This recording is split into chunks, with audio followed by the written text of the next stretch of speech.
Voilà, donc aujourd'hui, Radio Galère de Marseille est venu à la rencontre de Macky Sall, qu'on ne vous présente plus.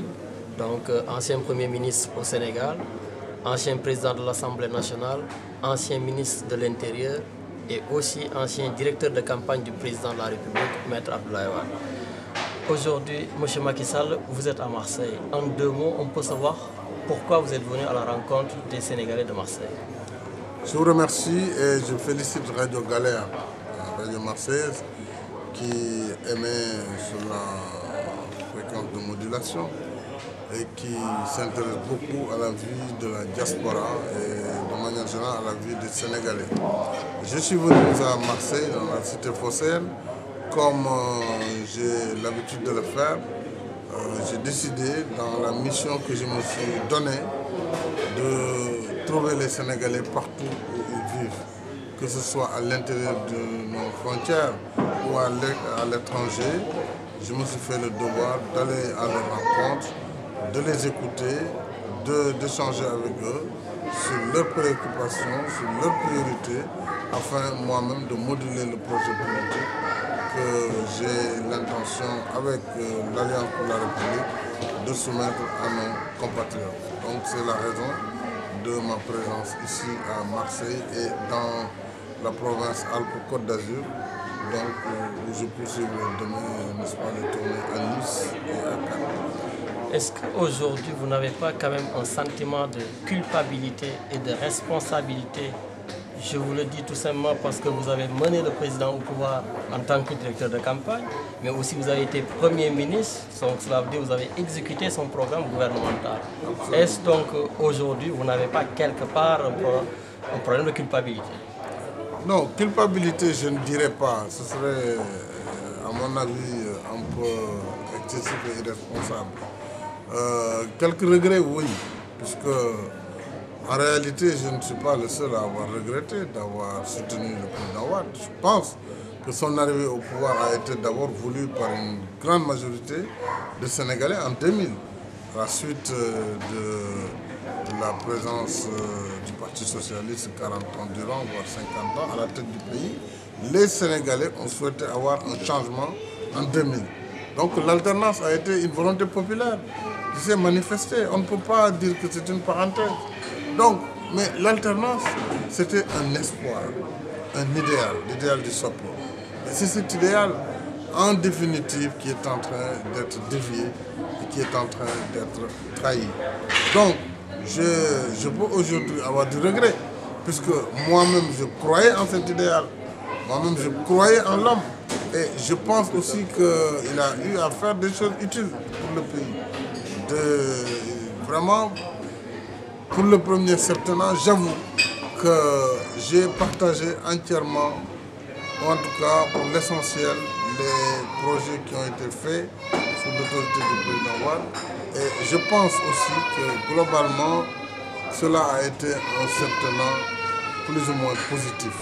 Et c'est bien d'ailleurs la raison pour laquelle les Sénégalais lui ont renouvelé cette confiance en 2007. Je pense que les problèmes ont réellement démarré après cette réélection. C'est après cette réélection, lorsqu'il s'est senti peut-être complètement sevré maintenant du soutien populaire, puisqu'il venait d'être réélu pour 5 ans et que c'était son dernier mandat, je pense qu'il a pris l'option aujourd'hui que nous connaissons et qui marque les esprits par cette volonté inavouée de procéder à une sorte de dévolution dynastique du pouvoir et qui conditionne donc toutes les options aujourd'hui prises au sein de l'État pour matérialiser justement cette volonté. Et c'est là où le bas blesse, c'est là où effectivement le socle a été trahi, c'est là où les orientations majeures qui devaient servir de socle à la politique de la nation pour répondre aux besoins des Sénégalais ne sont plus des priorités prises en compte par le président et son gouvernement. Mais aujourd'hui, nous avons vu Cheikh Tidiane Gadio qui crée son mouvement Lui Jotna après son éviction au pouvoir. Nous avons vu Idrissa Seck qui s'est présenté contre le président de la République après son éviction au pouvoir. aujourd'hui, après votre éviction du pouvoir, vous vous présentez pratiquement contre lui. N'est-ce pas un peu trop facile de prêcher pour sa chapelle juste après être sorti du gouvernement? D'abord, je vous dis, moi, je n'ai pas été sorti du parti. Hein. J'ai été effectivement... on m'a demandé de démissionner, ce que j'avais refusé. Mais ils ont attendez, à la tête de l'Assemblée nationale. Devant ce refus, ils ont été obligés de modifier la Constitution pour procéder à ma destitution en tant que président de l'Assemblée. J'étais quand même encore député et maire, voyez-vous, dans le parti. Alors, j'ai renoncé à tout cela et j'ai quitté le parti. Donc, c'est un choix quand même difficile et personnel que j'ai eu à assumer. Je n'ai pas été exclu du PDS, il faut quand même bien rappeler ça. Non, exclu du gouvernement, j'ai dit. Non, je n'ai pas été exclu du gouvernement. J'étais Premier ministre jusqu'à la fin du mandat, enfin, jusqu'au renouvellement du mandat du président. C'est normal qu'un président nouvellement élu, quand même, nomme un nouveau gouvernement. En ce moment, il n'est pas obligé de changer de Premier ministre. Oui, mais ça quand même, ce n'est pas un problème. Bon, le fait d'avoir quitté la primature ne m'a jamais posé de problème pour aller à l'Assemblée nationale. Puisque après 3 ans et demi, il était normal qu'il change de Premier ministre s'il le veut. Ce n'est pas là le problème. La preuve, nos problèmes n'ont pas débuté parce que j'ai quitté la primature. Non, je suis allé à l'Assemblée nationale et j'ai été élu président de l'Assemblée nationale, présenté par le PDS.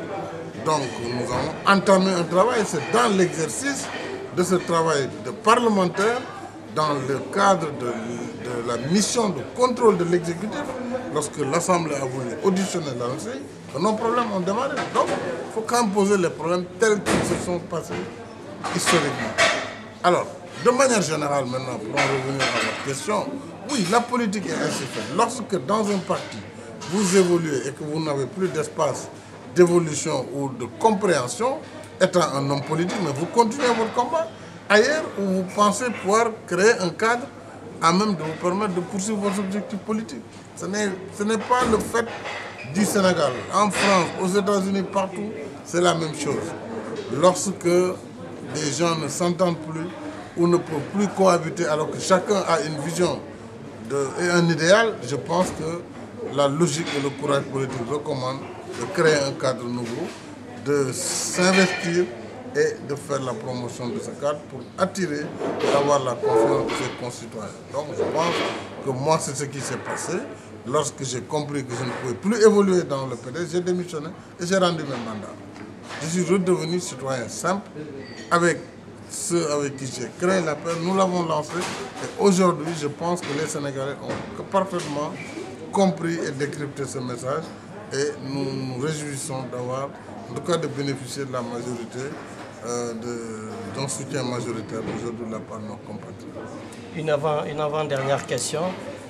Vous avez parlé lors du meeting que vous ne laisserez pas le président faire si jamais l'idée lui venait de supprimer le second tour. Bien sûr. On vous rappelle que le président de la République a changé la Constitution pratiquement 17 fois et comme j'ai eu à le dire aussi à Ousmane Tanor Dieng, l'opposition était inexistante.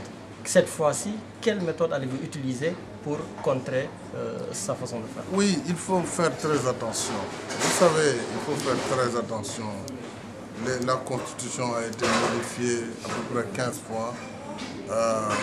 Les modifications, les articles de la Constitution n'ont pas la même dimension ni le même degré d'importance. Vous savez, l'article qui dit que la forme républicaine de l'État n'est pas révisable n'a pas la même dimension que l'article qui parle d'une liberté quelconque. Ce n'est pas la même chose. Ou la réduction du mandat du président de l'Assemblée. Ça, c'est important, mais c'est rien devant un article qui stipule les conditions d'accès à l'élection d'un président de la République. Lorsque notre Constitution dit que pour être élu au premier tour, il faut avoir 50% plus une voix au moins des suffrages exprimés, sinon on passe au second tour. Quand on veut supprimer une telle disposition, c'est qu'on fait reculer le pays de plusieurs décennies, voire de plusieurs siècles. Et ça n'a pas la même dimension que la suppression ou la révision du mandat du président de l'Assemblée nationale. Qu'on ne s'y méprenne pas. C'est comme demain, si le président est dit, en cas de vacances, celui qui le remplace, il termine le mandat, comme ce fut le cas de l'article 35. Ce n'est plus possible. Oui, donc les articles n'ont pas les mêmes significations ni la même valeur et les réactions qu'appellent de telles modifications ne sont pas les mêmes. Moi, je dis, si demain le président Wade veut engager une révision de la Constitution pour supprimer le second tour, nous devons être dans la rue. Et nous ne pouvons pas accepter qu'il remette en cause notre droit fondamental, n'est-ce pas, de disposer et d'élire un président représentatif. Parce que c'est ça, la représentativité. Dès lors qu'il est la clé de voûte des institutions, qu'il est le chef de l'État, qu'il doit assurer le fonctionnement régulier de toutes les institutions, il est le chef suprême des armées, il définit la politique de la nation, je dis, celui-là, son élection ne doit s'ouvrir d'aucune illégitimité et il doit être représentatif du Sénégal. Voilà pourquoi on lui confère tous ses pouvoirs. Évidemment, dans le cadre de pouvoirs équilibrés avec les autres pouvoirs, le législatif, le judiciaire. On ne peut pas laisser le président de la République parce qu'il se sent en mauvaise posture dire on supprime le deuxième tour. Ça, c'est pas acceptable. Et s'il le fait, c'est tout le monde qui doit être dans la rue. Tout le monde, sans exception, pour défendre la démocratie et la représentation populaire.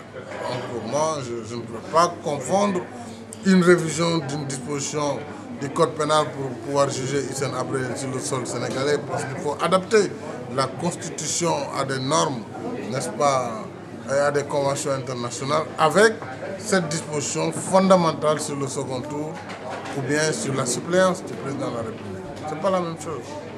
Donc voilà, nous sommes arrivés au terme de notre interview et juste pour la dernière question, qui de vous, Ousmane Tanor Dieng, de Moustapha Niasse, Bathily, Cheikh Bamba Dièye et d'autres, qui sera le candidat de Benno Siggil Sénégal?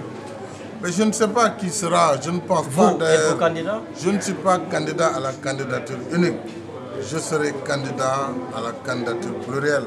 Donc candidat aux élections très clair, présidentielles. bien sûr, bien sûr. Je n'ai pas créé un parti pour faire le guignol aussi. Hein. Je crois que ce que nous faisons, nous y croyons. Et nous voulons proposer un modèle de société, nous voulons proposer un meilleur pour le Sénégal. Donc candidat à l'éclatement de Benno Siggil Sénégal? Pas du tout. Ceux qui disent cela racontent des histoires. Parce qu'on ne peut pas me démontrer que la pluralité des candidatures, c'est l'éclatement de Benno. En quoi c'est l'éclatement de Benno? Où avez-vous vu dans une élection présidentielle un seul candidat pour toute une opposition? Mais ça n'existe dans aucun pays au monde. Et pourquoi voulez-vous que ça existe chez nous? L'exemple ivoirien est là. Tout récent, il a fallu, mais il y avait le RDH, il existait, c'était un cadre de Oufetis. Pourtant, ils sont allés aux élections, Bédié est allé, Alassane Ouattara est allé, et d'autres sont partis. Mais le maire a été Ouattara parmi ceux-là, les autres. Mais pourquoi on ne veut pas aller compétir?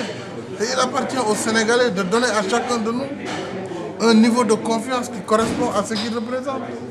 À partir du moment où les Sénégalais nous auront classifiés, comme en 2000 ils avaient fait, parce que les mêmes qui défendent aujourd'hui la candidature unique, en 2000 ils avaient dit que c'est impossible. Et en 2000 c'est la candidature plurielle au sein de l'opposition. Et Wade a été le premier parmi eux. Les autres l'ont soutenu, Niasse l'a soutenu, il est passé. Pourquoi on ne veut pas remettre ce schéma? On veut nous raconter des histoires pour faire croire aux Sénégalais que s'il n'y a pas de candidat unique, il n'y aura pas d'alternative. Moi je ne le défendrai pas parce que je ne le crois pas. Et je pense que la meilleure manière de battre Wade, c'est que chacun de nous mobilise le maximum de son électorat. Et pour cela, mais il faut qu'il soit candidat pour le faire. Si vous n'allez pas, comment voulez-vous d'emblée comme ça par des arrangements entre partis politiques au niveau des états-majors, sans consulter nos militants, sans consulter, n'est-ce pas, les populations qui ont quand même leur mot à dire. Personne ne peut imposer un vote à qui que ce soit.